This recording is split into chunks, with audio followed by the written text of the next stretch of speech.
Rádio Solino convida, novidade e informação pra melhorar sua vida.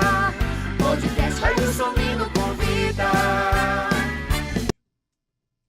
Olá, galera! Mais uma vez aqui com vocês no nosso podcast. Aí o Solino convida, você já sabe, né? Em cada edição, uma personalidade, um assunto que eu considero sempre de altíssima relevância. Serve para que eu possa tomar conhecimento dos fatos, da história contada por quem fez, né? E é assim que a gente todo dia traz uma nova entidade, uma nova filosofia, um novo conceito, enfim, sem preconceito, tá? E hoje a coisa vai ficar muito bacana aqui, nós vamos dar uma volta ao mundo, tá? Desde os primórdios da humanidade. Associação Comunitária e Recreativa Foxés, Filho do Congo. Mas que carnaval. Somos cultural. E já está aqui com a gente para bater um papo. Nadinho do Congo, que bom tê-lo conosco. Muito obrigado por você ter aceitado nosso convite. E hoje eu estou muito, muito curioso para aprender essa religião, essa cultura, aprender tudo sobre religiosidade, sobre cultura africana, sobre axé, sobre, enfim, tudo que você tem para nos presentear. Obrigado, Nadinho. Motumbá, Ngoloxê, Colofé, Mucuyu, a você e todos os presentes do momento que estão assistindo, estão ouvindo esse encontro, do qual fui convidado por você e Big, e que me sinto feliz de estar aqui, passando um pouco do meu conhecimento para toda essa população que está neste momento nos ouvindo e sabendo que daqui vai sair bala, tudo que for perguntado e tudo que se quiser das coisas que eu tenho pesquisado, comentado, visto e passado para as pessoas. Então me encontro-se à sua disposição. Pois é, Matumbaxé. Motumbá. Motumbaxé, essa é a expressão, né? Aprendi agora, galera, essa expressão. Ó. Nadinho, vamos falar da associação, né? Quando foi fundada, quem fundou e quem é que toca a associação Filhos do Congo? Olha, rapaz, a associação ela foi fundada, foi uma continuação praticamente, né? Porque no meado do século XIX, início do século XX, ela foi fundada por Velho Rodrigo, né? Que era estivador e descendente do Congo. Então se chamava Congos da África, né? Quando ele fundou. E quando ele fundou como Congos da África, era para fazer a defesa da nossa religiosidade do candomblé. Como ele era babalorixá, estivador, ele tinha muitas pessoas que acompanhavam ele e ele providenciou fazer do que esse afoxé fosse uma defesa, uma história do terreiro, que nascido no Engenho Velho de Brotas, né? Por isso chamava-se Congos da África. Foi a primeira versão da associação do Congo. Né? Que já... Não, ainda não era associação. Né? Então ela nasceu assim. Nasceu assim como hoje na terceira versão. Congos da África. Congos da África. E nasceu como afoxé mesmo, né? Que ele trazia as pessoas do terreiro, era aquela história de defender a religiosidade do candomblé, porque lá atrás a gente sabe que o candomblé sempre foi perseguido pela elite, foi perseguido de uma forma que nos deixava zonzo. Então a forma de trazer o candomblé com mais fortaleza foi fazendo esse grupo e indo para a rua. Então, no meado do século XIX, início do século XX, já surge esse afoxé como Congos da África, de um cidadão descendente do Congo. Depois que ele faleceu, né, anos depois, o filho tomou conta, chamado Salvador, ainda morador do Engenho Velho de Brotas, e passou a se chamar Filhos do Congo, a segunda versão, né? E ele era de Omolu, o criador, o filho de Oxóssi, né? Tomou conta um bom tempo, produzia, que foi de 46 a 49. Você veja que essa coisa já veio lá desde daquele meado de 45, onde não se podia fazer muita coisa, que estava naquela explosão da Segunda Guerra Mundial. Sim. Né? Então, em todo o mundo não se podia fazer grupo, mas o candomblé teve essa fortaleza de conhecimento. Então, quando o velho do Rodrigo faleceu, o filho tomou conta nessa época e veio de 46 até 49, ainda no Engenho Velho, tomando conta da casa, né, cuidando das pessoas, que o sentido dele foi esse. E aí passou a se chamar Filhos do Congo. E foi até 49. Em 49 ele ficou cego, né? Tem também um amigo chamado Fulô, que era do Engenho Velho, que na realidade era amigo dele que acompanhava de Salvador. E Fulô morreu, né? Salvador também morreu, aí parou. Ficou parado. Aí Pierre Verger fotografou naquela época, que Pierre Verger tinha viajado o mundo e veio parar aqui em Salvador, né? Parar na Bahia, o ponto forte, a segunda África.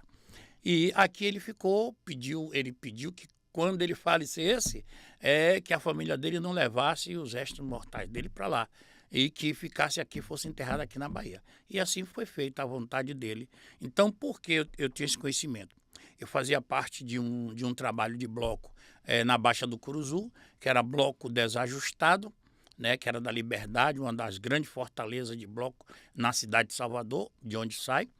E depois eu passei a corroborar com um amigo que me deu muita força, chamado Apolônio, né? E aí ele me passou alguns livros e eu saí desajustado, né? Passei pelo conhecimento de como ele trabalhava com o Ileaie, né? Porque ele morava perto de mim, um dos criadores do Ileaie, e a gente tem toda essa história.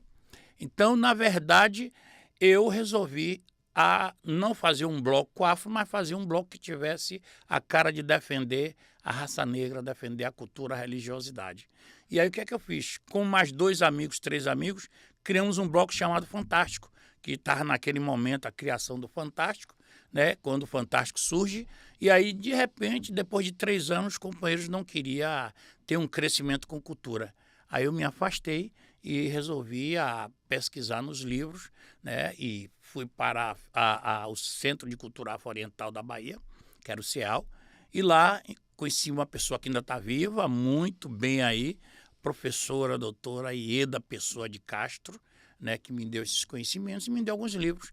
E aí desse livro eu tirei um nome chamado Congo e terminei fazendo aquela interpretação. Se você nasce aqui e alguém lá fora pergunta de onde é que você é filho, você é, sou filho da Bahia, não é de quem você é filho, né? Então quer dizer, Nadinho, desculpa, que foi nesse momento que você percebeu que estava recebendo dos seus guias a missão de dar sequência nos Filhos do Congo. Com certeza. Foi nesse momento que você percebeu que recebeu a missão.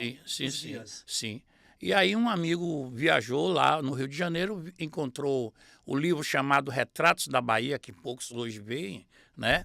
E disse, ô Nadinho, veja aí na Bahia que já saiu uns Filhos do Congo lá atrás, naquela época. Aí eu me interessei e passei a estudar, né, sobre os Filhos do Congo, 8 anos depois, né, de ter feito essa formação.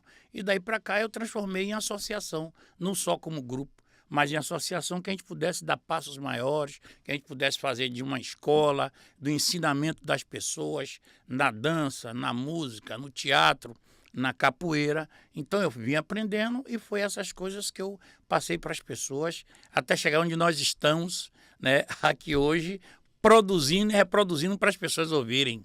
Tem uma frase que os Filhos do Congo toca Ijexá ao invés de Congo. Bom, é uma dança. Qual é a diferença? É que assim, pouco hoje você ouve tocar Congo. São poucos terreiros que tocam Congo, né? Aí, o que é que a gente vai? Como a imagem, a linguagem do candomblé ela é tocada em várias vertentes, então a gente aproveitou para preservar a célula do Ijexá, né?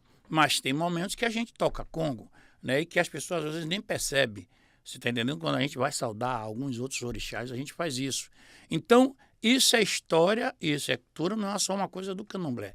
Isso aqui é que você pode estar aqui, você ouve um vento trazendo de lá para cá o toque de Ogum, o toque de Xangô, né? O toque de Yansan, e você diz assim, olha, estão tocando para Yansan ou para Ogum aí. Vai ter festa nesse terreiro, nesse canzoá. Ô Nadinho, ainda nessa questão da musicalidade, dos ritmos, como você falou, entre Congo e Ijexá, há indícios, eu não sei da veracidade, o Ijexá é um ritmo que surgiu aqui na Bahia, através da cultura dos carnavais, ou Ijexá é uma cópia que a Bahia trouxe lá dos ancestrais africanos? Olha, na realidade, isso já vem da ancestralidade. Nós só fizemos um melhoramento nessa questão rítmica, né, com os estudos, e aí foi se vendo as células como seria tocada, né, com os 3 atabaques, né, com o agogô, né, e com o chequeré, ou seja, o adijá, que é tocado, a gente não vai levar para a rua o adijá. Então o adijá passa, o chequeré toma o lugar do adijá. Gente, né? que coisa mais linda você está falando aqui, profunda. Quer dizer que o toque, a musicalidade, os instrumentos utilizados, eles têm um significado, Tem né? isso. Como você falou, diversos instrumentos É. que eu nem conhecia o nome deles. Então, quando alguém ouve tocar Ijexá com tal instrumento, ou Congo com tal instrumento, vocês que conhecem a cultura estão sabendo para onde está sendo cultuado, para onde está sendo elevado essa oração, né? Esse contato, para quem está tocando, é isso? Sim, com certeza. Que legal. Os nossos irmãos indígenas também, quando queria avisar alguma coisa a uma outra tribo, o aviso era através dos troncos, dos instrumentos que era cortado e feito como um instrumento de percussão, né? E a batida, assim como você tem hoje a linguagem dos sinais, né? Então a linguagem dos instrumentos rítmicos a gente sabe quando toca para Ogum, ou quando toca para Yansan, quando toca para Oxalá, quando toca para qualquer orixá que a gente tem o conhecimento, os mais conhecidos no mundo, a gente sabe porque para quem está tocando, fazendo a reverência que é necessário se fazer, né? Então esta é uma linguagem em que deveria e deve estar adentrado às escolas de 1º e 2º grau, até por causa da Lei 10.639, que obrigatoriamente tem que estar no ensino da juventude, porque a gente perdeu, desvestiram a gente. Quando eu digo desvestiram, é que tiraram o OSPB, né? E tiraram... Organização Social e Política Brasileira. Exato. Eu estudei OSPB. E tiraram... Big já é novo, não estudou mais não.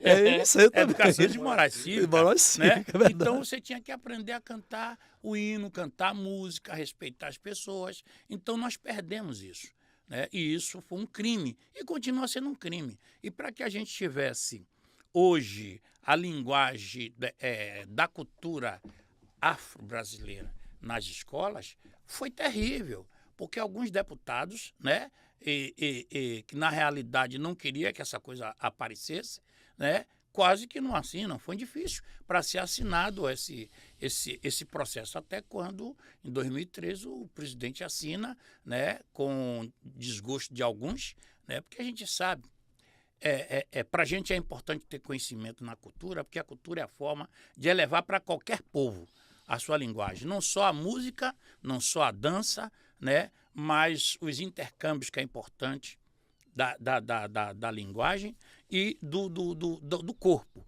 Aí a gente traz o tratamento das folhas, das águas, né, porque a cultura do negro e a cultura do indígena é preservar o que serve para ti e para outros, né? Então esse trabalho é uma caminhada que foi forçado o presidente a assinar através da Lei 10.639. Mas tem escolas, seja de um lado ou do outro, em particular, que não tem professores de história da cultura de matriz africana. Ele faz um balanceamento, sabe, aqui e ali, mas não tem a profundidade do conhecimento de quem veio de dentro do candomblé sabendo que é tocar para os orixás, veio da capoeira, conhecendo as ladainhas da capoeira, a musicalidade da capoeira, né? Quem vem do conhecimento do canavial, né?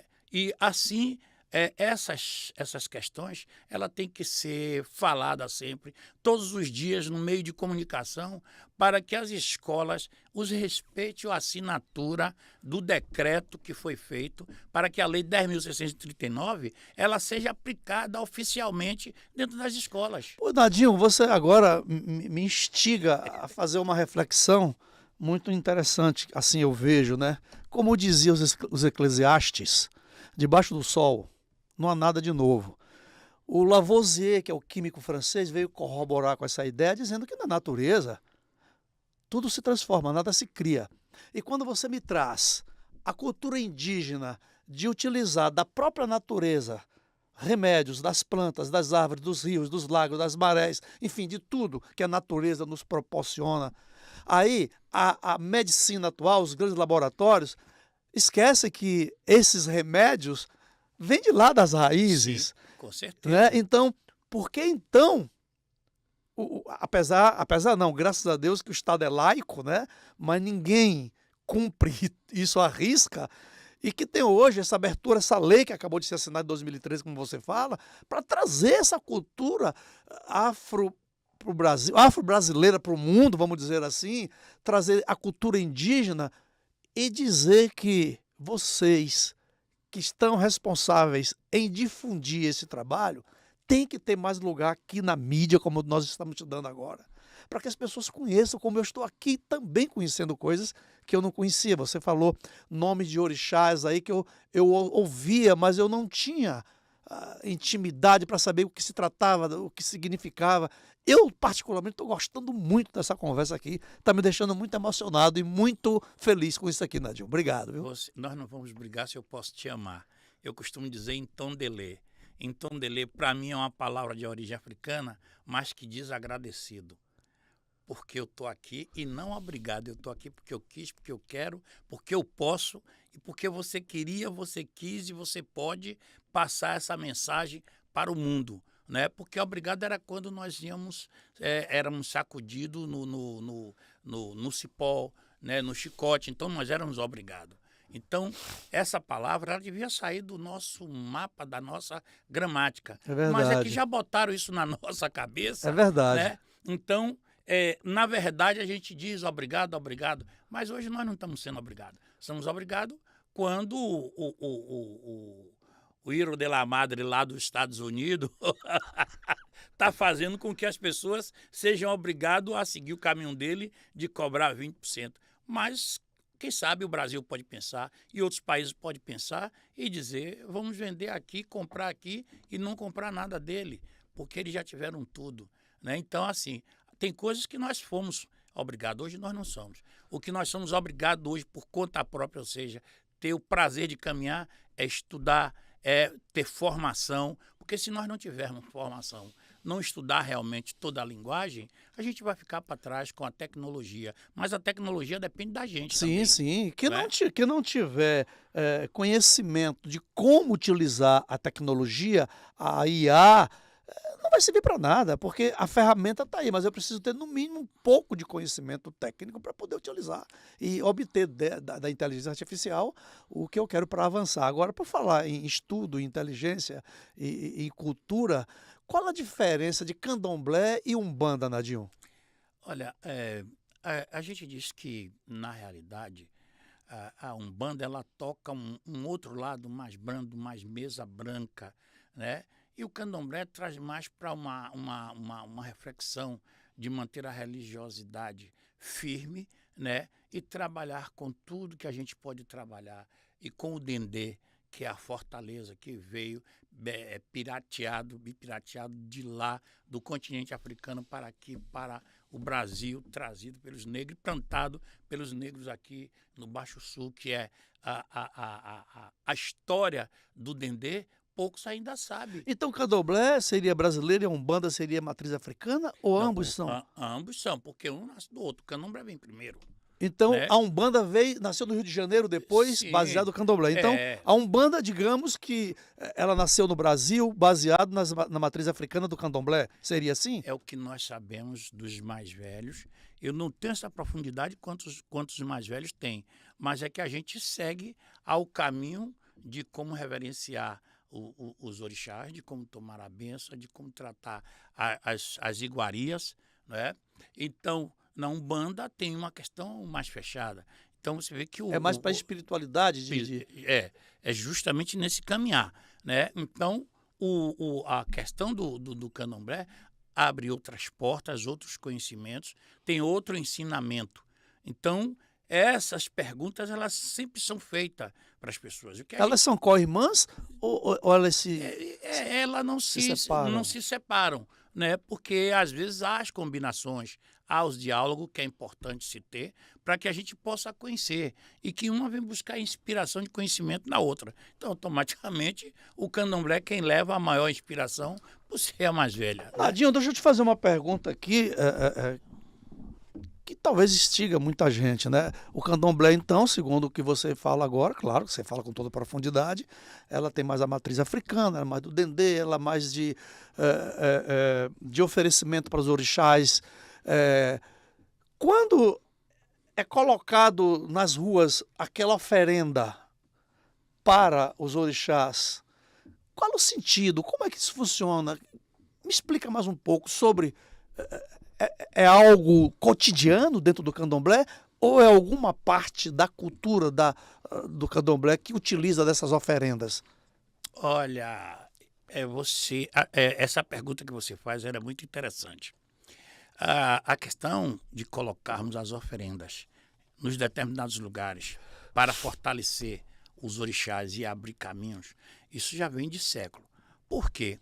A gente sabe que nós fomos muito perseguidos e, por ser escravo, andamos fugindo muito, né? Tivemos que ter muita fuga. Então, aqueles que sabiam que os irmãos se deparavam dentro dos matos, dos locais, que na realidade o branco não ia e o capitão do mato não ia, então ele encontrava aquelas oferendas, então eles comiam. Então era para alimentar os irmãos que estavam fugindo dessas coisas horríveis aí da época. Com certeza. E o que hoje... E que não era para orixá nenhum, era para os irmãos se alimentarem. Mas o orixá se alimenta desse caminhar. Porque na hora que eu estou lhe dando o que comer, eu estou alimentando a você, né? A sua posição de poder respirar, de melhorar, de buscar outros irmãos para vir para a fuga que era perdido. Né? Porque a gente ainda tem hoje o trabalho escravo, que é preciso ter muita orientação quando se descobre, né, que essas empresas riquíssimas... Infelizmente ainda existe isso no mundo inteiro, infelizmente. Então, isso tudo acontecia. Então, os negros eram forçados a trabalhar porque tinha ali a arma, né, 2 tiros, 1 carreira, que os jovens hoje praticamente não sabem o que é, sabe que é metralhadora, né? Mas o que era antes não sabe contar um pouco dessa história do quanto nós vivemos, né, dos capitães do mato, que era gente tirada da gente, que tinha um conhecimento já maior e que servia aos seus senhores para prender os nossos que não sabia ler nem escrever, nem para onde ia. Então, essa questão, por isso que é importante, né, que a prefeitura do município vise nesse conhecimento histórico, que o governo do Estado vise nessa história de dar mais força às escolas para ter esse conhecimento, porque é dentro dela que a gente aprende mais. Você imagine, hoje o seu programa está tendo nota 10. Poderiam outros estar aqui no meu lugar, né? Como nós não podemos trazer o Tonho Matéria, que viria também. O nosso grande Tonho Matéria. Estou te esperando, hein, Tonho? Vem cá. Os nossos sentimentos que faleceu uma pessoa da nossa família, querida. ele não pôde estar aqui. Mas, assim, esses cidadãos, às vezes, não têm um espaço dentro do meio de comunicação para que a gente possa externar tudo que está acontecendo, né? E a gente precisa, porque o negro foi criador do computador, aí se diz que não. O negro foi criador também da matemática, se diz que não. Mas todo esse processo veio do negro. E o branco só aperfeiçoou. E isso é uma guerra, porque a gente não consegue falar, porque a gente não tem o meio de comunicação. Assim como a gente não tinha um meio de comunicação para poder dizer que nós estávamos presos. Assim como acontece hoje, né? As agressividades com a mulher, e ela tem que usar os sinais, né, para poder se defender, que a gente possa enxergar que é preciso olhar para as mulheres e tratar e não aceitar essa agressão. Então, isso ainda é um processo das cabeças maldosas que entra por esse viés de perseguição. Então, a gente precisa estar. E a cultura de matriz africana é justamente para aliviar, para trabalhar, né, quando as pessoas precisam tomar um banho de descarrego. A gente sabe o que a gente está fazendo, mas aí a gente precisa tratar da água, a gente precisa tratar das folhas, que é essencial, mas o próprio homem destrói essa coisa que pertence a ele, que o Pai Maior nos deu, né? Então, é preciso que tenha, Ailson, pessoas como você, dentro do meio da comunicação para trazer pessoas, não só Nadinho do Congo, mas outros para fazer, azuelar sobre esse assunto, né? Eu sei que você vai me perguntar, azuelar é falar, né? Legal, legal. Eu já ia perguntar o que é azuelar. Então, azuela aí à vontade. Então, o que é que acontece? Isso é preciso, sabe? Eu acho que o meio de comunicação precisa dessa abertura para entender o quanto nós contribuímos, continuamos a contribuir e vamos contribuir muito mais. Agora, a gente precisa desse espaço para as pessoas entender, saber, né? Não só através dessa linguagem, mas da música, né? Porque quando a gente está cantando, a gente sabe o que é que a gente está dizendo, o que é que a gente quer, né? E isso não é interessante para aqueles que querem abarcar as maiores riquezas e não deixar chegar no nosso conhecimento para que a gente esteja melhor, para que a gente possa apaziguar o que vem acontecendo no dia a dia da criminalidade nos nossos bairros. Porque a gente sabe que a educação é um papel maior, né, de se preparar as pessoas para que a gente possa ter uma amenização. Claro. Né, que não vai ficar bom não, mas pode amenizar. Claro. Nadinho, por falar na parte social, né, amenizar a dor, ajudar as pessoas, contribuir com a cultura, através da sua cultura, vamos falar da sua associação que fica no bairro de Cajazeiras, né? O que é que a associação faz hoje? Quem é que ela atende? Como é que ela faz esse trabalho para minimizar, amenizar, mitigar esses problemas todos da sociedade por falta de informação, né? Sobretudo das pessoas menos favorecidas, aquelas, né, marginalizadas, colocadas à margem da sociedade e que a própria sociedade faz questão de não ver, os governantes fazem questão de não ver. E associações como Filhos do Congo e tantos outros que estão imbuídos aí na responsabilidade social e na filantropia, trabalho maravilhoso. Vamos falar desta associação. O que é que você faz, quantas pessoas você atende e aonde fica de fato a sua associação? Na verdade, você tocou em um ponto importantíssimo. Nós, quando se trata de associação, para trazer as pessoas para dentro. Por quê? Quando se fala do afoxé, nós estamos cercados de igrejas. E essas igrejas têm a intolerância religiosa. Não era necessário que se tivesse, porque nós, do candomblé, respeitamos todas as religiões. Só que a nossa não é respeitada. Mas o que leva a gente a dizer que, assim, essa religião ela nasce antes de Cristo. E os preservadores vieram trazendo, né? Por isso é que a gente tem a fé quando a gente pede, quando a gente faz o sacrifício. Porque o sacrifício já era feito lá antes de Cristo, não é? Então, essas discussões ela precisa ter, mas se a gente tem, possa ser que amanhã você esteja sendo questionado porque eu estou falando isso aqui, e a gente tem como provar, você está entendendo? E aí, assim, você vai confiar nessas igrejas que têm 60, 70 anos, que nasceram de elementos libidinoso, que virou pastor e que é missionário e que faz e acontece? Não.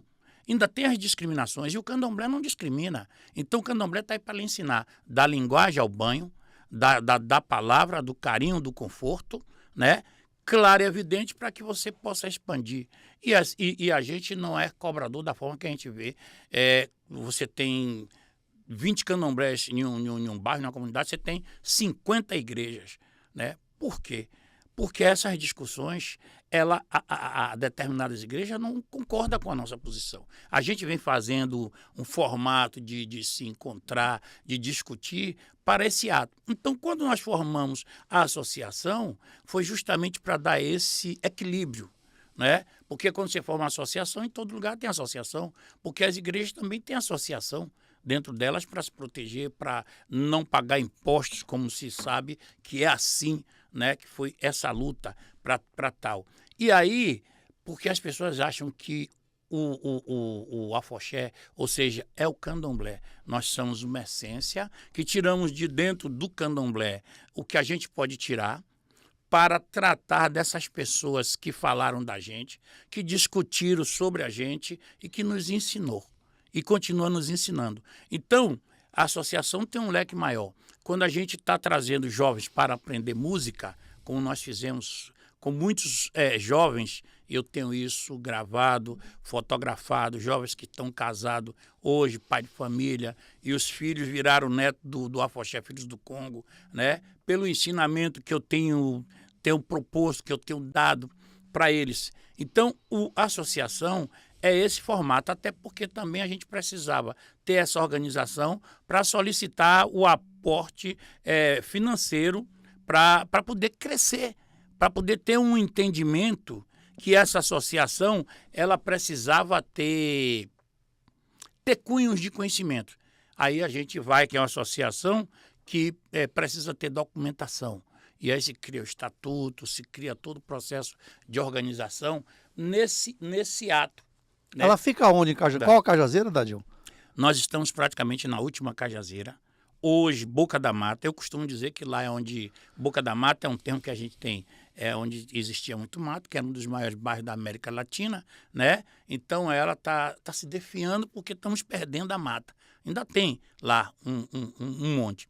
Mas eu costumo dizer que Boca da Mata é onde Oxóssi mora, que Oxóssi gosta da mata e é caçador, e todo terreiro livre é onde Ogum toma conta. Para que a gente possa dizer, o Afoxé, ou seja, a Associação Filhos do Congo, nasceu na Baixa do Curuzu. Como a Baixa do Curuzu foi se mutuando de casas e o espaço ficou pequeno, né, ali perto da Rua da Alegria, aí eu termino indo morar em Castelo Branco, depois de Castelo Branco recebi minha casa. Lá em Cajazeira, Boca da Mata, que ninguém queria ir, mas hoje está povoada da forma que a gente vê, e aí eu levei tudo para lá. E lá eu transformei, quer dizer, já saiu da São Martins como associação. E o que é que a associação faz hoje em prol das pessoas mais necessitadas?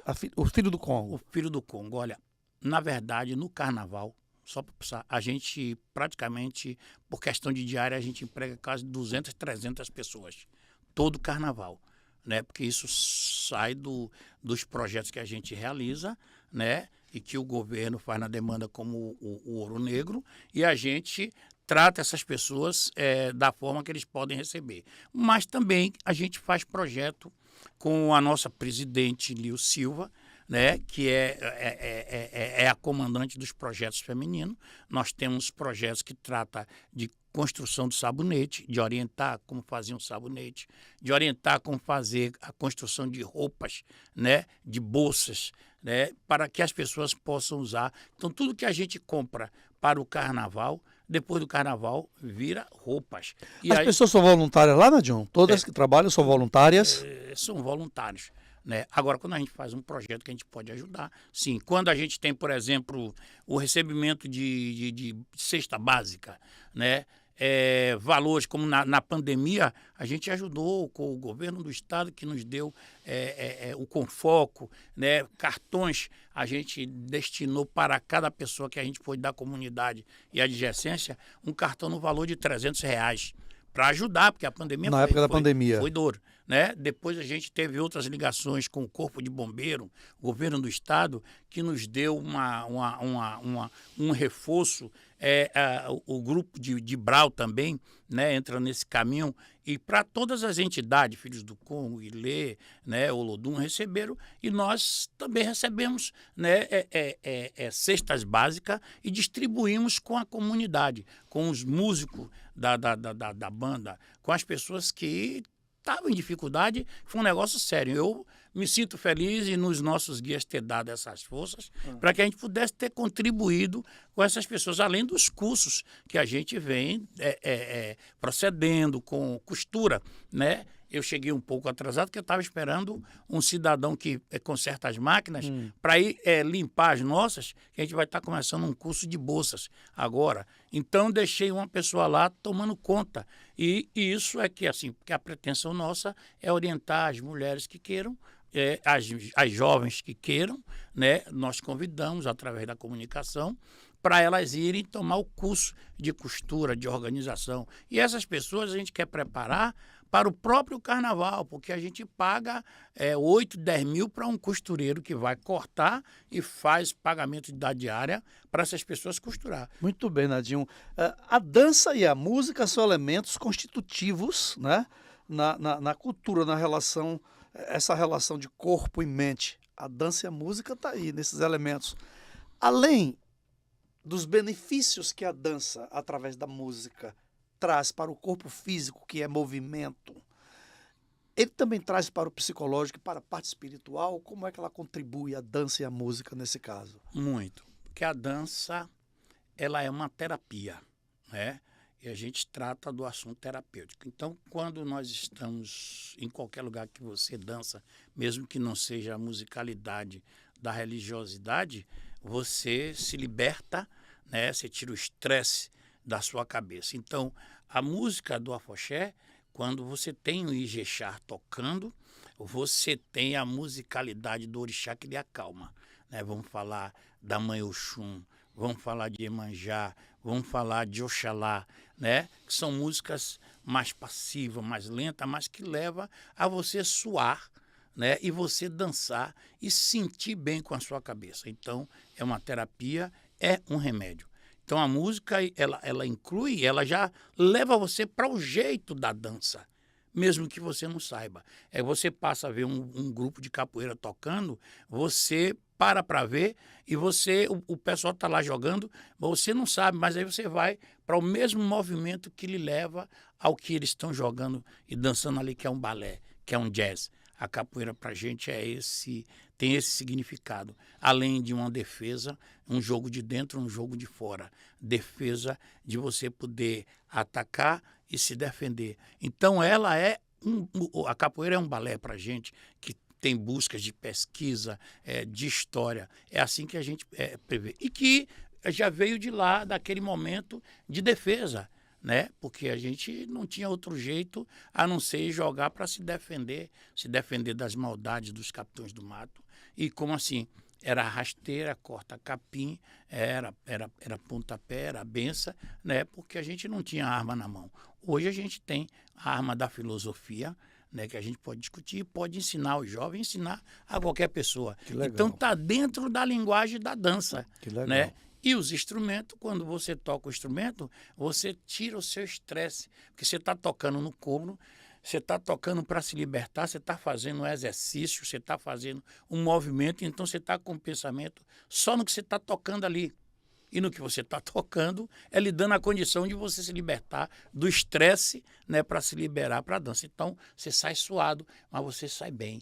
Então, o toque e a música, eles se combinam, né? Quando você vai fazer um jogo do balé, ou você vai fazer um jazz, você ouve a música e faz o casamento da associação da música. Então, esse nosso caminhar é essa linguagem aí.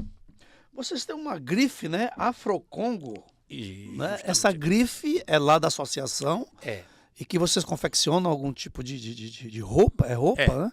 E que vendem em benefício da própria associação. Para tentar sobreviver. Nós temos umas diretoras que é cancão de fogo, poderosa, né? Assim como a nossa presidente Liu e doutora Cleia. Doutora Cleia é uma pessoa que ela é hoje membro da OAB, né? E ela foi procuradora do Estado, recebeu um título essa semana, que foi muito importante, né? Uma medalha, e ela é secretária-geral do Afoxé Filhos do Congo, né? E na orientação também jurídica do que se precisa, ela está aí para tentar orientar. Uma associação, Nadinho, é uma organização sim, bem conceituada, que sim. tem lá tem a parte jurídica, tem a parte social, né? Sim. Para angariar meios para ajudar as pessoas. Sim. Enfim, é uma, entre aspas, empresa voltada para o social, voltada não tão somente para as questões filosóficas, as questões religiosas, mas também e principalmente para as questões sociais. Claro, porque a gente se depara com jovens entre na área feminina e na área masculina com diversas dificuldades e que o nosso caminhar é aconselhar. Tem ajudado muita gente, Nadinho, lá? Dentro do que a gente pode, a gente ajuda, né? Sabemos que a gente precisa de mais gás, né? E é isso que, assim, com esse meio de comunicação aqui, quem sabe as pessoas do governamentais cheguem e digam, pô, a gente precisa entender Claro. que é necessário adentrar essas instituições. E a iniciativa privada, vocês também fazem algum tipo de solicitação? Vocês estão aptos, talvez, a aceitar qualquer ajuda da iniciativa privada ou também das pessoas físicas? Olha, é importante tratarmos desse assunto. Se as pessoas físicas que estão nos ouvindo agora puder contribuir com instituições sérias, né? Instituições sérias que tenham um trabalho, é importantíssimo. É importante que as empresas que nós temos no nosso estado, no nosso município, pudessem ter conhecimento maior de poder nos ajudar, mas eles se retêm ao ajudar. Agora, É o preconceito aí é o instalado. preconceito, é institucional, e a gente sabe que é muito grande, né? Muito grande mesmo, porque nós temos diversas empresas em Cajazeira, um polo grandíssimo em Cajazeira, mas já tivemos diversas conversas, eu especificamente, com alguns representantes de Cajazeira, e como ele pende para um lado religioso, ele prefere ajudar lá mais o lado religioso de outras instituições. Então vamos falar mais um pouco, bora problematizar esse assunto, né? Então vamos lá, Nadinho, é importante demais a gente trazer esse assunto aqui bem aberto mesmo, para que as pessoas possam até dar suas opiniões aqui também no nosso podcast, no meu Instagram, se você quiser também, até sugerir pautas, né? Mas a gente vê, Nadinho, vamos falar de Brasil e de Bahia e de Salvador, é onde eu vivo, eu posso falar um pouco mais, né? A gente vê diversas religiões aí espalhadas no mundo inteiro, mas falando de Salvador, né?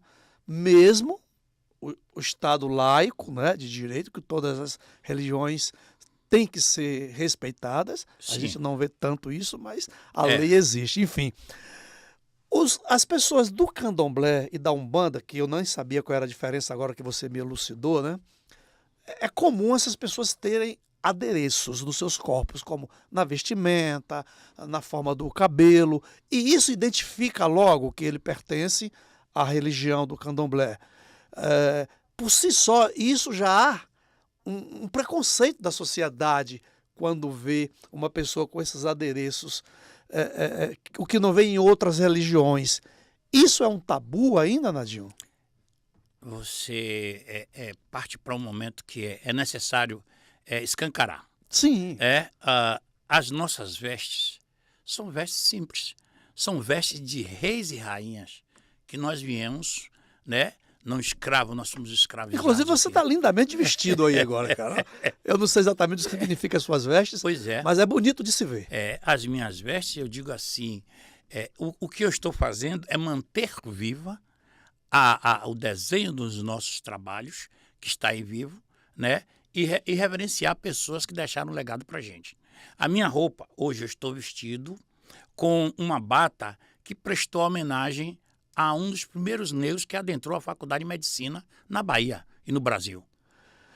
Será que você se lembra desse cara? Mas é o nosso Juliano Moreira? Com certeza. Juliano Moreira? Juliano Moreira adentrou a faculdade aos 13 anos de idade. Sim, Olha Juliano como Moreira. era difícil lá naquela época. Mas ele teve um padrinho, né, que não era preconceituoso, e a mãe dele, de Juliano Moreira, era descendente de africano, que trabalhava na casa desse padrinho dele. Então levou ele para a faculdade, ele tomou gosto, começou a estudar. Aos 18 anos, ele já estava formado em medicina e foi estudar, passou a ter o conhecimento, formou em doutorado, né? E passou a trabalhar pela raça negra, porque ele trabalhava tratando da psiquiatria, né? Foi um psiquiatra muito bom, Sim. né? E não só ficou por aí, psicólogo, né? Também caminhou muito, e cientista, estudou para o processo de conhecimento das pessoas. E tratando da raça negra na psiquiatria, tanto é que a defesa dele era defender aquela raça que eram presos para se amenizar a loucura deles, né? E a partir daí, ele teve esse compromisso de separar jovens, crianças, dos adultos, né? Que tinham o problema de deficiência mental, né? Mas ele não parou só por aí. Ele também fez um grande estudo em uma doença que as pessoas temiam, tinham medo, né? Que na tecnologia, hoje, na linguagem, tem um outro nome. Antes se chamava de lepra. Hoje, como é que se chama? Hanseníase. Hanseníase. Então, ele passou a ser esse cara. Inclusive, tinha um leprosário aqui na área onde você... Em Cajazeiras. Cajazeiras. Ainda existe aquele leprosário lá? Existe com outro nome, com um processo de tratamento das pessoas, né, de doenças infecciosas. Então... tinha o nome de leprosário, leprosário. Não sei se não é esse o nome ainda. E Juliano Moreira foi esse cara, né? Esse negro que se despertou a esse conhecimento, né? E não pode ficar parado, tem que se lembrar. Então, por isso que eu digo que o jovem pode saber mais do que eu no celular. Mas no que eu tenho aprendido, eles não sabem, tem que vir aprender com a gente. E a gente não pode deixar, porque os negros não são reverenciados, não são proclamados como se precisa. A gente só vê as pessoas brancas. Não temos nada contra essa questão das pessoas brancas, mas viadutos, escolas, ruas, teriam que ser também dado o nome de negros, que contribuiu e colaborou. Um governador que teve a sensibilidade e colocou o nome do hospital Juliano Moreira em homenagem a esse negro que nasceu aqui em Salvador, né, especificamente pela área do Bonfim, e que foi essa sumidade. Depois de Juliano Moreira, não teve nenhum outro negro mais que a gente conhecesse. Teve recentemente no Haiti, que se falou do negro que formou em medicina jovem, né? Então é para você ver de quanto tempo a gente se arrasta para os conhecimentos e praticamente é tudo negado, né? Talvez fosse melhor, porque o negro, como diz Branca de Neve, o negro nunca quis a guerra, quis a paz e sempre o amor. Então, Branca de Neve é um cara que fez essa música cantar no Rio de Janeiro. Você sabe a cor de Deus? Quem sabe não revela, né? Então a gente tem até no nosso mapa, né, do nosso repertório, que a gente trata dessa musicalidade. Então Juliano Moreira foi esse cidadão. Você chega nas faculdades, os caras não sabem. Estão aí estudando e não sabem. É verdade. Né? Nadinho, você fala muito na palavra negro, negro, negro. A todo momento você se refere a essa questão do negro. A religião, a matriz africana, o candomblé, hoje, ele é uma religião que não tem... Por que não tem tantos brancos, já que você está falando de negro e branco, que para mim cor de pele não significa nada. Mas é uma religião, por ela ser matriz africana e o preconceito que está aí a todo vapor, talvez feche essas portas para que tenham brancos, pele branca que eu falo, que estou falando da pele, cor da pele, ou é uma religião, porque só a maioria é negro, como você mesmo fala? Nesse pensar, o candomblé abre as portas para brancos, negros, vermelho, amarelo, sem distinção. A gente só quer que tenha um respeito. Que é diferente de determinadas religiões que o negro não adentra. Você está entendendo? Então, mas é assim, né? É o contrário. É verdade. Né? Nós não temos preconceito, né? A gente não tem um preconceito com LGBTQIA+. E o candomblé sabe que e ele trata bem. Ele Os faz brancos, já que você está falando de negros e brancos, eles procuram o candomblé para poder entender, para poder entrar, para poder fazer parte? Ou é muito pouco essa procura? Procura, sim, e assim, você pode ser estrangeiro, se o orixá entender que vai participar do seu corpo, não vai recusar a sua cor de branco. Claro de pele que não, clara. eu tenho certeza que não. Então, eu estou te fazendo essa pergunta porque você fala o tempo todo no negro, e o candomblé é do negro? O candomblé não é só do negro hoje Isso. mais. O candomblé é uma porta aberta para aqueles que abraçam, para os admiradores, para os que não criticam. E os que criticam precisam ir aprender. Porque muitos, inclusive, da religiosidade contrária à nossa, saíram de dentro do candomblé. Aprenderam lá dentro e vêm se utilizar, inclusive financeiramente, do que aprendeu dentro do candomblé. Ô, Nadinho, quando é que a humanidade vai entender, de uma vez por todas, que essa palavra negro não se aplica para as pessoas, que as pessoas são todas iguais? Quando é que isso vai acontecer, irmão? A gente irmão? pensa assim, mas não é. Sabe por quê? Porque se fosse assim, as mulheres negras, hoje no trabalho, elas recebem menos do que as mulheres brancas. As mulheres, na totalidade, já são Sim. discriminadas. Discriminada. Quando ela é negra, é pior, então? É pior. O homem negro, ele pode ser advogado, pode ser médico. O tratamento das pessoas brancas ainda não enxerga que o negro já vem com tratamento desde as folhas, desde a água, cuidando da pele branca. Então, por isso é que nós exigimos que tenhamos o respeito de ser tratado dentro do aspecto da igualdade. E hoje eu quero te parabenizar porque a gente está podendo ter esse papo aqui aberto que muita gente está ouvindo e não sabe. E é preciso. Dentro das faculdades, a gente tem a maior dificuldade. Eu enfrentei dificuldade dentro das faculdades. Agora fui para cima. Você está entendendo? Irmão, desculpa te interromper. Eu tenho uma filha da pele negra. A minha filha primeira tem a pele negra. É meu xodó. E quando eu saio com ela nas ruas, os olhares são preconceituosos, são ordinários, são miseráveis, meus olhares. Não me falam nada. Mas me incomoda. Sim. Me incomoda, pô. Eles ficam a pensar, o que é que essa menina tá falando do lado desse cara aí, né? Eu fico olhando e rindo com ela. Ó, filho, ó, preconceito ali, ó, preconceito acolá. A gente fica rindo, mas me revolta também isso, né? Mas é por isso que a gente... Não sei. Se eu estou atrás de uma carteira com esta roupa, as pessoas que chegam para ser atendido por mim não me chamam de doutor. Porque não vai pensar nunca que eu sou doutor, vai continuar, que eu posso ser o cara que vou buscar o cafezinho, ou que vou servir a água. É de uma insensatez, né? Mas de uma insensibilidade. ele não enxerga para dizer assim, doutor Nadinho, eu estou aqui para o senhor me atender. Ele não enxerga assim. Já nós, quando chegamos em qualquer repartição, a gente tem o carinho para o tratamento com aquelas pessoas pelo que elas são. Então, por isso que um certo momento eu tive uma discussão e fizeram uma abertura, um cara amigo que você conhece, Paula Ribeiro, na televisão. E assim, quando as pessoas olham para a gente, no caso Nadinho do Congo, Tonho Matéria e mais outros, João Jorge, colega de faculdade comigo, acha que a gente só é presidente do bloco, acha que a gente só é capoeirista, mas não entende que a gente tem formação, né? Até de doutor honoris causa, como eu fui indicado. Né? Então eu sou professor de música pela Universidade Católica de Salvador, lá quando eu comecei em 80. 35 anos depois eu adentrei, além de dar vários conhecimentos para as pessoas, o que a nossa associação fez, colocou as pessoas na faculdade, né? E nessa faculdade eu terminei entrando e fazendo direito em 2013 e me formei em 2017.2. Estamos diante, então, de no sincretismo religioso, no candomblé, como é que chama?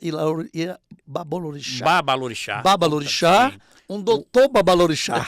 Que legal, que legal. Nadinho, falando em doutor, nossa, ó, pra eu fico, esse cara aqui desse relógio aí, fica... Vamos falar, a rainha de Ambi, como é a pronúncia? Diambi Cabitsuila. Cabitsuila. Ela esteve aqui na Associação Sim. Filhos do Congo. Sim. Qual foi a visão dela, qual foi a reação dela e o que ela veio fazer aqui? Que importância ela teve a visita da rainha de Ambi aqui? Quando a rainha chegou aqui em 2017, 2018, ela veio junto com o rei de Ifé, né? Da Nigéria. Ela veio na comitiva dele, então ela não pôde fazer muita coisa. Mas quando chegou aqui, ela entendeu que ela precisava encontrar, que ela estava sentindo o carinho do Congo aqui. E ela nos procurou, entrou no meio de comunicação e viu não me recordo se foi Baiatus ou foi prefeitura, né, para saber como é que ela mantinha contato com a Associação Filhos do Congo. Aí deram a informação e ela ligou para a gente. E aí nós fomos lá no hotel onde ela estava hospedada, ali no Rio Vermelho, né, em Ondina. E lá nós tivemos uma conversa. Quando ela nos encontrou, eu, a presidente e um outro membro da direção, ela começou a chorar. E aí nos convidou para a gente jantar no Rio Vermelho, com toda a comitiva do rei, de Ifé, e nós fomos. E lá, a partir dali, ela disse, eu não perco meu povo mais, eu vim para essa responsabilidade. E aí ela foi embora. E quando ela foi embora, nós fomos acompanhar até o aeroporto, ela disse, eu vou estar voltando para ser de vocês, porque o meu compromisso é fazer o elo do continente africano, a Bahia, que é o estado mais afro que nós temos, e meu povo está aqui. E o Filhos do Congo passa a ser o nosso representante oficial, né? E aí ela foi, a gente pensou que era uma questão só de palavras, mas ficamos na expectativa. 15 dias depois ela disse, pode se preparar porque eu já comprei os bilhetes para voltar para ir para o Brasil, para ficar com vocês, para ter melhor conhecimento. Aí foi que a gente recepcionou ela, colocamos em um determinado local, né, de um axé que teve a colaboração comigo, com o Afoxé Filhos do Congo, né, a Casa de Oxumaré, você está entendendo? Porque ela também é religiosa, é de Xangô, e com uma formação de conhecimento dentro dos orixás, né? E a partir daí nós tomamos outros conhecimentos. E ela ficou por volta de 5, 6 dias, saiu 2 dias nos Filhos do Congo, né? E a gente fez, eu levei a alguns terreiros, né, que tocavam em queto, né, porque tem da linguagem dela em queto, e dentro desse trabalho, claro que a gente teve o intérprete dela, né, o Alfa Quablo, que veio pela primeira vez, falava 5 idiomas, inclusive bem português, que ele é de Angola, e aí tivemos todo esse conhecimento. E aí lá se vai, e daí quando foi no ano passado, retrasado, ela veio e saiu mais uma vez, aí agora a gente está tratando de negociação entre os países que têm uma ligação com o Brasil, com a Bahia, né, para que se trate ela trazer conhecimentos de lá para cá, através do conhecimento que nós tivemos, e dentro dessa linha, nós estamos fechando negociação, como o IFBA, que a gente está levando, a Associação Filhos do Congo, tem uma participação de levar para Cajazeiras, no maior bairro da América Latina, com o suporte do governo do estado, com suporte federal, né? Então nós estamos tendo isso. Inclusive, há 15 dias atrás tivemos o lançamento da pedra na 29 de março, e o Filhos do Congo foi convocado e eu estava lá para responder por essa parte. Então, quando a gente fala que nós não somos só carnaval, é porque nós também levamos o caminho para outras pessoas, não só do primeiro saber, mas do terceiro saber também, que são as faculdades, né? E é importante para a gente poder estar contribuindo, é uma palhinha que a gente está jogando ali para ver se os outros jovens, as outras pessoas dizem assim, vamos olhar para essa instituição que tem um caminhar para conhecimento da sociedade, né? E que a gente pode abrir o leque para ensinar sobre as questões religiosas, sobre as questões do empreendedorismo, que é o que a gente tem, o empreendedorismo. Se as pessoas entrarem no nosso Face, no nosso Instagram, procurar Filhos do Congo, vai encontrar de tudo. Inclusive dessas roupas que a gente veste. O significado delas, né? Dela, claro. Né? Nós falamos de Juliano Moreira, mas nós já falamos também de um dos caras, Nelson Malheiro, eu não sei se você conheceu, mas um grande construtor de instrumento para o Brasil, né, que veio de Santa Amaro, negro. E depois de Nelson Malheiro, a gente foi falando de outras pessoas, como falamos de Nzinga em Bande de Angola, 2, 3 anos atrás. No ano passado, nós falamos de uma mulher negra que comandou por 2 décadas em Mato Grosso, que é a Teresa de Benguela. Pronto, a gente vai dar uma pausa agora, que eu vou chamar aqui agora uma pessoa importante, né? E, quer dizer, não tão mais importante do que nós, né? É quem nos dá o oxigênio, né, para ficar aqui. É uma pessoa jurídica, né? Eu vou falar para você do consórcio Chevrolet. Essa pessoa jurídica chamada consórcio Chevrolet, quando você aponta aqui, o Joãozinho vai já colocar o QR Code aqui na tela, você vai apontar a câmera do teu celular para a tela e o seu contato já vai cair aí, tá vendo? Diretamente no nosso time de vendas. E quando você estiver conversando com o nosso time de vendas, você vai perceber as facilidades que você tem para comprar o seu carro através do consórcio Chevrolet. Nós estamos em 2025, onde a Chevrolet faz 100 anos de Brasil. É um século de Brasil. O seu consórcio Chevrolet faz 48 anos. E quem ganha o presente é você. nesses 100 anos de Chevrolet no Brasil, nós temos um grupo especial, onde você vai concorrer a um prêmio de R$100.000. Se você fizer um consórcio de um carro de 100 mil, vamos falar de um Onix, por exemplo. Esse Onix você vai pagar sem juros em 100 meses. E você pode levar o segundo Onix para casa, ou seja, R$100.000 que você concorre todo sábado pela Loteria Federal. E para receber o seu carro, aquele que você fez no consórcio, existem várias formas. O primeiro, todos com a mesma igualdade de condição, é claro, que é através do sorteio. O segundo, o lance embutido, onde você vai utilizar do próprio crédito para dar o seu lance. O terceiro, outro sinal de igualdade, é que todos vão tirar, nesta modalidade, o lance de 30%. Não é 31%, nem é 29%. 30%. Igualdade. Nós estamos falando aqui igualdade entre os povos. O consórcio Chevrolet também cultua essa igualdade entre os consorciados. E se você tiver um carro seminovo e quiser também trazer para o negócio, a gente aceita ele como lance. Você pode utilizar o valor dele todo ou uma parte. A outra parte você recebe em troco. Portanto, está chegando a tua hora. Chegou a tua hora, a tua vez, a tua vez. Igualdade é isso. É dar a condição para que todos possam ter o carro através do consórcio sem distinção. Todo mundo com 30%. É ou não é um símbolo de igualdade?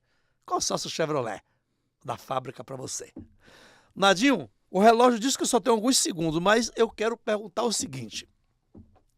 Tem tanta gente que quer conhecer o candomblé, que gostaria de entender como funciona a cultura, a religiosidade, o compromisso, até com ele mesmo, se descobrirem, né? Então, às vezes, fica sem saber como chegar a uma entidade, a uma associação como a sua, para se filiar ao candomblé. E isso vocês têm através do carnaval. Quem não quiser ir lá para entender exatamente tudo do candomblé, que vá para a associação via o carnaval. E do carnaval, ele não tira mais aí o pé de lá, né? Que já fica lá como dito popular, não é isso? Quantos dias sai o bloco? Olha, o dos bloco carnavais? sai 2 dias. Sai no domingo, né, às 15 horas. A gente tem batalhado para isso. Esse ano a gente saiu mais cedo. Apesar do carnaval ter sido meio bagunçado na Qual é o Carlos circuito, Gomes, Nadinho? Circuito Osmar, né? Que a gente homenageia, que sai da Praça Castro Alves, Castro Alves, para o Campo Grande. Campo Grande. É. E na terça-feira a gente sai do Campo Grande para a Praça Castro Alves. E para se filiar ao O se filiar ao Afoxé Filhos o do Afoxé. Congo é procurar as nossas informações. Agora está mais fácil com a comunicação. E é procurar Filhos do Congo, que vai encontrar Nadinho do Congo, o Lio Silva, né? Ou o próprio Big, ou você agora. Opa, tô dentro, hein? Eu também sou filho do Congo, hein? Vai ser contemplado com uma peça, ou seja, um ojá, um alacá. Um alacá foi quando a gente homenageou uma pessoa que trouxe o conhecimento de construir a roupa para a gente dentro dos navios. Então, esse alacá a gente dá de presente àquelas pessoas que tá sempre conosco e que passa a ser ter um poder de conhecimentos da nossa religiosidade. E nesse momento, assim, importantíssimo, Alisson, é que a gente possa ter outros meios de comunicação, que a gente possa azuelar para todo um povo. Que quando Azuelar é falar, ele me falou ainda há pouco. Pode azuelar à vontade. Cantar, Que legal. passar para as pessoas assim. Porque você, às vezes, é forçado a falar inglês e forçado a falar espanhol, falar francês. Mas as palavras do candomblé, que já vem de século, que você fala todos os dias, todas as horas, você não consegue falar, e nós estamos aqui para ensinar esse caminhar, como dizer assim, Alilson, você está convidado para guiar o AG1 lá no meu Ilê, que nós vamos fazer agora, depois de São João. Então, você sabe o que é que eu estou dizendo? Ainda não, vou saber agora. Bom, Traduza, por favor. Eu estou dizendo que você será convidado para ir comer o feijão de Ogum lá na nossa sede, no maior bairro da América Latina, porque Ilê significa falar de casa, né? Então, aquelas pessoas que tá próximo da gente e que dizem assim, eu quero estar presente, eu quero conhecer, é importante que a gente leve para ele conhecer. Como eu não sei falar, não vou te dar essa resposta. Desculpa. Eu aceito comer o feijão lá no Então Congo. pronto, você vai estar sendo já... Desculpa. Não tem jeito, eu não controlo a tosse. Mas não fique nervoso, não, que você será convidado. Tá ouvindo, Big? Desculpa mais uma vez. Para egudiar o AG1 lá, e a gente convoca as pessoas, agradecendo ao orixá que rege a nossa caminhada, né? A minha cabeça, que é Ogum com Oxalá, né? Agradecendo a casa em que eu também tenho participação do Ileaxel Tainã, de Mãe Dulce de Oiá, na Boca do Rio, né? Eu aqui estou perto de uma casa poderosa e que foi de um poder enorme, que nos ensinou muito. Da Mãe Menininha. Da Mãe Menininha do cantor. Né? Então, é esse caminhar. E esse ano, eu creio que nós vamos fazer uma homenagem a uma mulher poderosíssima que contribuiu muito com o nosso ensinamento e não pode ficar de fora. Quem é ela? Macota Valdina. Pois é, as pessoas precisam pesquisar. Macota Macota Valdina. Pesquisa aí, hein? É, claro. Nadinho, a gente até precisa voltar aqui para falar de Macota Valdina e falar de tantas outras celebridades e pessoas muito importantes do candomblé, da Associação Filhos do Congo e dessa cultura milenar, dessa religiosidade desde os primórdios da humanidade. Eu estou muito feliz, satisfeito e agradecido muito por tanta coisa que você me trouxe aqui, com tanta coisa linda, coisa bela, enaltecedora, fantástica, coisas sagradas do candomblé. Eu te agradeço muito por ter nos dado essa oportunidade, tá? O nosso tempo já não está mais nos permitindo e a palavra é gratidão. Eu queria até aproveitar esse finalzinho aqui, Nadinho, até eu diria, Big, e dedicar esse podcast, né, a nossa querida Wanda Chase, que nos deixou recentemente, né? Grande figura. Então, eu gostaria até, se possível, até pôr a imagem dela aí para a gente encerrar esse podcast. Não sei se você tem agora. Você tem, Joãozinho? Mas a gente coloca aí. Então, Wanda, que os orixás, que Deus... Que eu receba lá no receba. Já recebeu, né? Porque ela era acompanhante de diversas casas, né? Ela tinha a casa dela, mas ela estava aí para esse comando. E a gente agradece a sua estada aqui na humanidade junto conosco. Privilegiado que somos baianos de ter convivido com você aí vários anos aqui conosco. Me lembro que a última vez que eu tive com Wanda foi num voo de Lisboa para Salvador. O Tom e Matéria estava nesse voo. A Wanda também estava. Foi a última vez que eu tive com Wanda Chase pessoalmente. Olha aí, então, nossos agradecimentos a você, ao que você nos passou, o que você legou, e que os orixás e que Deus aí te oriente na sua nova forma de viver, espiritualmente falando. É o que eu sei falar, eu não sei. Então, Nadinho, obrigado. Eu não vou brigar com você se eu posso te amar, você e a todos, né? Eu creio que a nossa família Congo está satisfeita, que muitos que ouviram e vão estar ouvindo, vão estar comentando desse podcast aqui, que a gente trocou figurinhas de conhecimentos, né? E agradecer a Big e que todos possamos estar juntos, de mão dadas e pedindo pelo dia que é de hoje, de Ogum Patacuri, que tome conta do nosso caminho e nos proteja de todos os inimigos que a gente nunca sabe e que dê paz e tranquilidade à nossa cidade, ao nosso estado e tome conta da gente. Motumbaxé. Motumbá, querido. Um abraço. Fique com Deus e com os orixás. Até a próxima. Aí o Solino convida, novidade e informação pra melhorar sua vida.